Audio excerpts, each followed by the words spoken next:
දැන් තව කීප දෙනෙක් ඇවිල්ලා මේ පේනවනේ මේ වැස්සට මේ වර්ෂාවට මේ ගේ තෙවෙනවා මේ තියෙන හැම වතුර දැම්මා ඒ වගේම දැන් මේ පොඩි වැස්සටත් මෙහි මේ වතුර දාලා දැන් මේ හැමතැනම තෙතයි. ඉතින් මේ ළමයිට කන්න බොන්න මේ ළමව තියාගන්න සහ මේගොල්ලන්ගේ රෙදි පිලි මාරු කරන්න මේ තව සේරම මේගොල්ලෝ වෙනුවෙන් කරන ඒවා.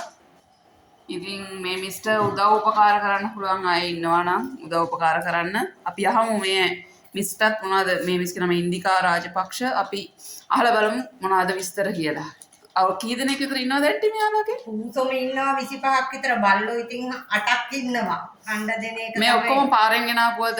ඔව් ඔක්කොම පාරෙන් ගෙන ආපුවා. මේ අර චූටි බබාලා 3 දෙනා නම් මෙයාගේ මේ සැරේ ඔපරේෂන් කරගන්න සල්ලි නැතුව ක්‍රොස් වෙලා ඉතින් එයා පැටව දාලා ඉන්නවා ඒ 3 දෙනා. මේගොල්ලෝ නම් ඉතින් ඔක්කොම පාරෙන් ගෙන ආපුවා. සමහර අය ගෙවල් ගාව දාලා යනවා. ඔව්. ඉතින් වටපිටාවේ මේගොල්ලන්ට කෑමට මේ වගේ කෑම කන කට්ටියම විතර දෙන්නේ මේ පෙට් ෆුඩ් විතරමද ඇන්ටි දෙන්නේ? නෑ දින්නු මාළු දෙනවා, සාලේව දෙනවා. පාරෙත් මෙතන ගේට්ටුව ගාව හැන්දෑවේ 7 වෙනකොට ඉන්නවා 15ක් විතර එකතු වෙලා. ඇන්ටි ඒ කට්ටියවත් බලා ගන්නවා. ඒගොල්ලන්ටත් කන්න දෙනවා. ඇන්ටිට සාමාන්‍යයෙන් දවසක කිලෝ 3මාරක් තියන්න ඕනේ. ඒකට මාළුත් ඉන්න කිලෝ 3 ගෙනාවොත් දවස් දෙකක් යන්තම් පිරිමහ ගන්න පුළුවන්. හොඳයි. අතන දැන් අපි දැක්ක මෙතන මේ කොන්ද කැඩිච්ච එක්කනේ මෙයාට අමතරව තව කැඩිච්ච එක්කෙනාට විටමින් දෙනවා. මේවා තමයි විටමින් වර්ග. මෙයාද වතුර දාලා නේද ගෙට? මේවා තමයි දෙන විටමින් වර්ග. මේක නෙමෙයි. මේවා ඉතින් දෙනවා දෙන්න කියන ગેස්ට්‍රයිටිස් ඒවා විටමින් කන්නේ නැති හින්දා. ඔව්. තව මේක දෙනවා අනිවාර්යෙන් මේක දෙන්න කිව්වා කැල්සියම් එකක් ඒක. ඉතින් මේවා හරි ගණන් ඉතින් කරගෙන යන්න අමාරුයි. ඉතින් මේගොල්ලන්ට දැන් පණු බෙහෙත් දෙන්න ඕනේ, බෙහෙත් විදින්න ඕනේ. ඔව්.